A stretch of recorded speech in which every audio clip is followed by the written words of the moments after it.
Bonsoir les amis, je suis très heureux de m'entretenir avec vous encore une fois sur les capacités énormes de notre cerveau pour gérer les différents conflits et les différents inconforts.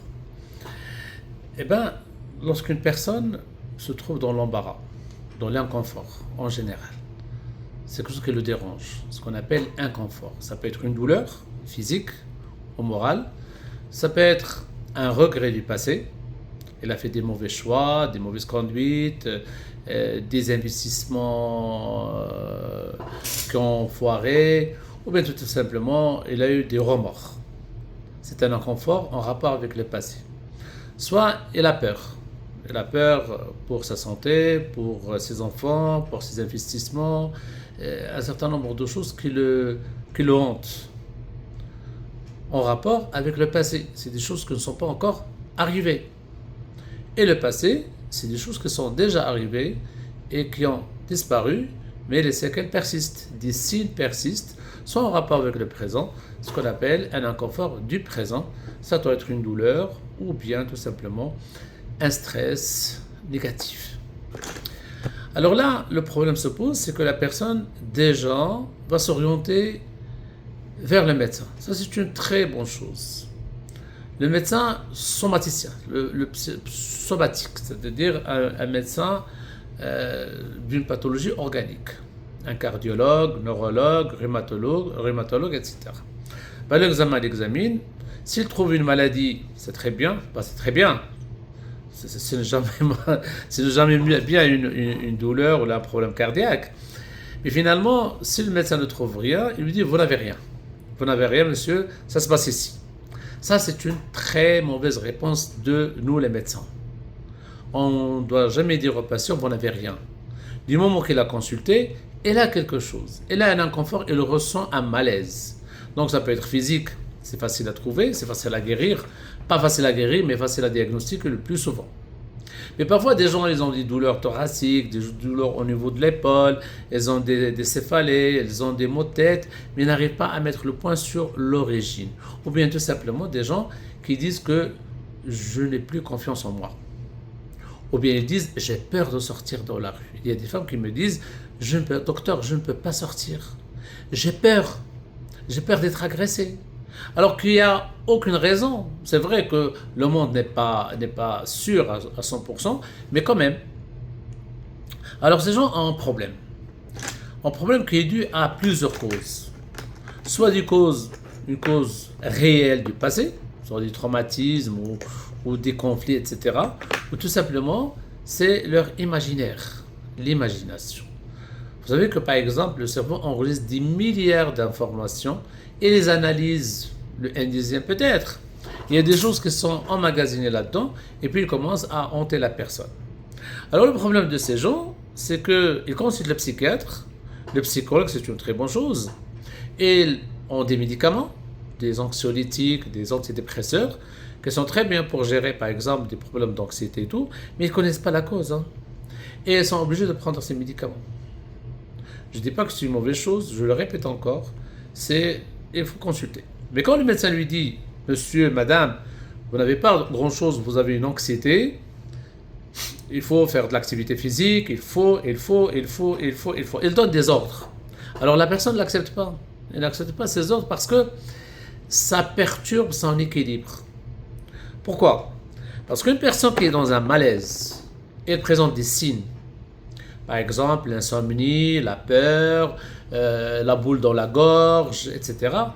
Ceci, ce n'est pas mal. Ça, c'est une réaction du cerveau. C'est ce que le cerveau a trouvé à ce moment-là comme solution provisoire. C'est une solution. Le cerveau aime aider la personne. Il donne des solutions que la personne connaît déjà. Je m'explique. Quand la personne a des problèmes, son cerveau lui donne des solutions. Mais c'est des solutions qu'elle connaît. C'est-à-dire, il ne va pas s'aventurer pour des solutions qu'il ne connaît pas. Donc là, intervient l'hypnothérapeute ou le tasticien, c'est-à-dire les personnes qui travaillent dans l'activation de la conscience, pour proposer à ces gens d'autres solutions qu'ils ne connaissent pas ou semblent ne pas connaître. Mais la personne peut s'aider elle-même. Alors je ne dis pas que chaque personne qui a un problème doit faire ce que je dis, pas du tout. C'est les personnes que leur état n'est pas grave, qu'elles ont consulté un médecin, qui n'a pas diagnostiqué de problème cardiaque, ou problème respiratoire, ou problème cancer, etc.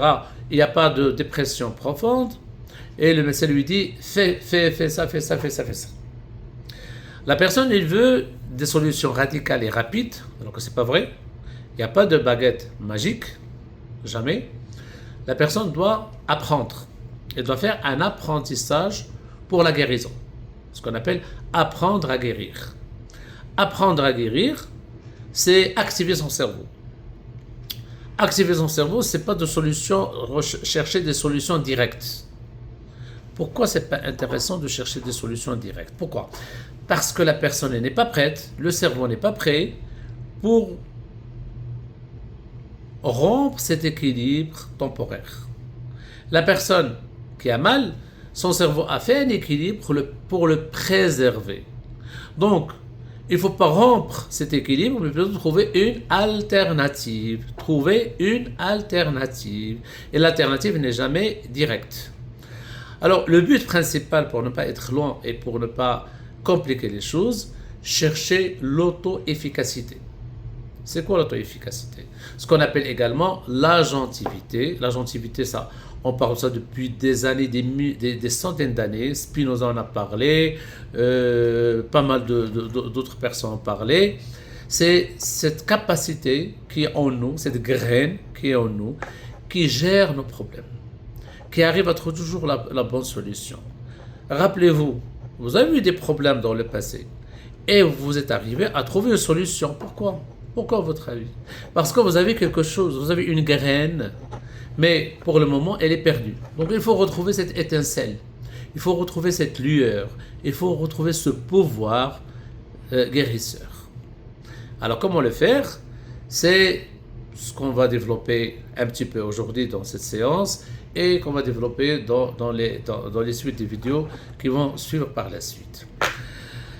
Eh bien, il faut se rappeler certaines règles principales.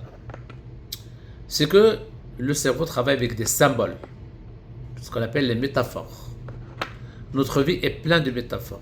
Et les métaphores, elles sont de très puissantes éléments de guérison. C'est-à-dire des représentations. Les représentations sont importantes.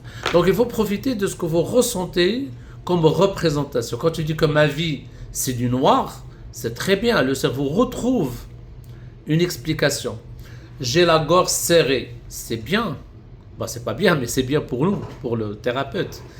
Et pour dire, j'ai le cœur serré. Le cœur n'est jamais serré, c'est une représentation. J'ai la vie qui pèse sur les épaules. Tout ça, c'est l'imaginaire. Et l'imaginaire, c'est, comme dit Einstein, il n'a pas de frontières. Donc, on utilise cet imaginaire pour retrouver une issue. Si je dis que ma vie est noire, alors la solution, c'est d'apporter de la lumière. Si je dis ça pèse sur mes épaules, il faut alléger. Ce que je dis n'est pas bête, c'est important, parce que la métaphore et la contre-métaphore, c'est ce que trouve la solution.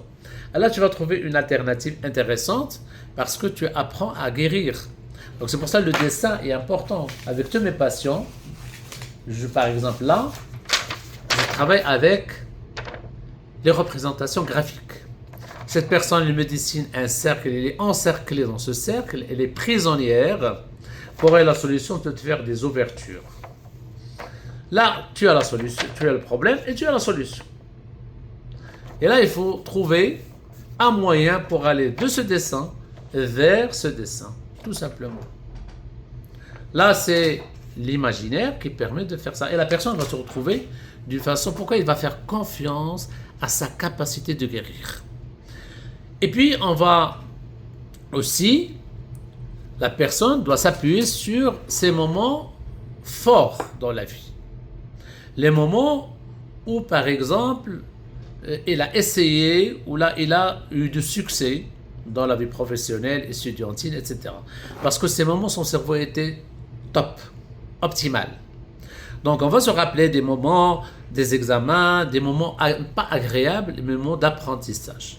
Donc ça permet que le cerveau va retrouver une confiance parce que dans un moment donné, il trouvait une issue, une solution. C'est le deuxième. Troisièmement, on appelle l'effet vicariant, la vicariance. Moi, je l'ai quelque part ici. Voilà, c'est un livre intéressant d'Alain Berthoz qui s'appelle la vicariance. C'est la vicariance.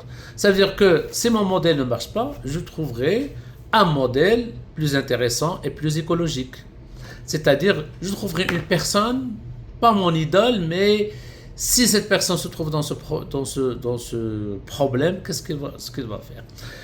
Le cerveau permet ça, de copier d'autres modèles. Bon, je parle en général parce qu'on va détailler chaque modèle. Et puis trouver l'imaginaire. L'imaginaire, tout simplement, parce que l'imaginaire va activer le cerveau comme la réalité. Si, par exemple, je vous demande tout simplement d'imaginer que vous prenez dans votre main un morceau de citron et vous le croquez entre les dents, et vous ressentez l'acidité de la pulpe, c'est-à-dire que vous allez saliver. Donc l'imaginaire est important. L'imaginaire est quelque chose de très important. Alors, tout simplement, vivez un moment d'apprentissage. Par exemple, je me rappelle la première fois que j'ai conduit un quad. Alors, je me fais comme si je suis en train de le conduire. Et puis, je l'équilibre, mon corps, les virages, le moment, et surtout le moment de plaisir et le moment d'émotion. Le fait de vivre cette expérience du quad ou autre chose, ça permet d'activer le cerveau et ça permet au cerveau de trouver d'autres solutions. Vous voyez? Donc, le plus important pour vous, quand vous avez un problème, pour résumer cet épisode, quand il y a un problème, ne cherchez pas des solutions directes. Faites confiance à votre cerveau, faites des représentations, cherchez des modèles, et puis tout simplement, dites, si c'était à ma place, qu'est-ce qu'il aurait fait, par exemple? Et imaginez, restez dans l'imaginaire. Par exemple, votre vie est un tunnel noir. Imaginez que vous êtes dans ce tunnel, que vous êtes perdu, que vous avez peur, et puis il y a de la lumière qui jaillit de nulle part. Vous voyez, ces éléments qui sont simples, mais qui sont d'un grand apport. Bien. Donc, la vidéo est terminée. Et par la suite, il y aura d'autres vidéos où on va détailler chaque principe.